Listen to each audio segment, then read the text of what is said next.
भाद्रपद कृष्ण अष्टमी को श्री कृष्ण जन्माष्टमी कहते हैं क्योंकि यह दिन भगवान श्री कृष्ण का जन्म दिवस माना जाता है। इसी तिथि की घनघोर अंधेरी आधी रात को रोहिणी नक्षत्र में मथुरा के कारागार में वसुदेव की पत्नी देवकी के गर्भ से भगवान श्री कृष्ण ने जन्म लिया था। यह तिथि उसी शुभ घड़ी की याद दिलाती है और सारे देश में बड़ी धूमधाम से मनाई जाती है। जन्माष्टमी के दिन भगवान श्री कृष्ण की जन्म संबंधी कथा भी सुनते सुनाते हैं, जो इस प्रकार है। द्वापर युग में भोजवंशी राजा उग्रसेन मथुरा में राज्य करता था। उसके आतताई पुत्र कंस ने उसे गद्दी से उतार दिया और स्वयं मथुरा का राजा बन बैठा।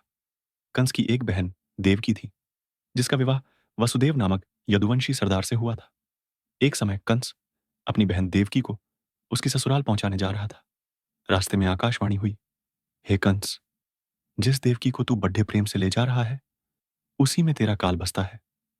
इसी के गर्भ से उत्पन्न 8वां बालक तेरा वध करेगा। यह सुनकर कंस वसुदेव को मारने के लिए उद्यत हुआ। तब देवकी ने उससे विनयपूर्वक कहा, मेरे गर्भ से जो संतान होगी उसे मैं तुम्हारे सामने ला दूंगी। बहनोई को मारने से क्या लाभ है। कंस ने देवकी की बात मान ली और मथुरा वापस चला आया। उसने वसुदेव और देवकी को कारागृह में डाल दिया।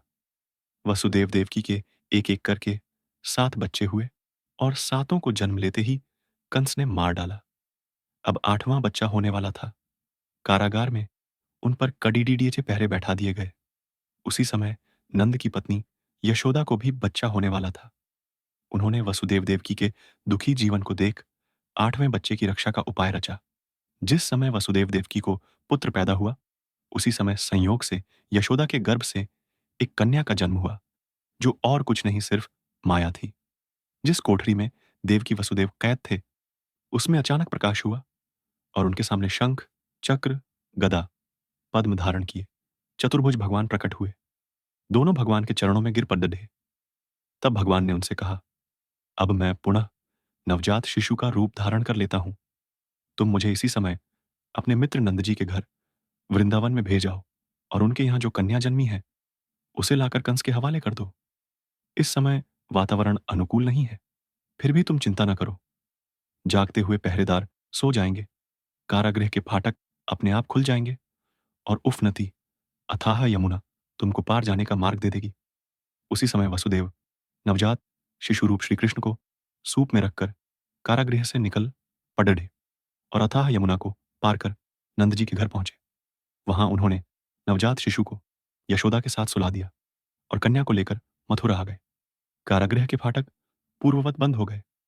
अब कंस को सूचना मिली कि वसुदेव देवकी को बच्चा पैदा हुआ है। उसने बंदीगृह में जाकर देवकी के हाथ से नवजात कन्या को छीनकर पृथ्वी पर पटक देना चाहा, परंतु वह कन्या आकाश में उड़े डियच गई और वहां से कहा, अरे मूर्ख, मुझे मारने से क्या होगा। तुझे मारने वाला तो वृंदावन में जा पहुंचा है। वह जल्द ही तुझे तेरे पापों का दंड देगा। बोलिए, जय श्री कृष्ण।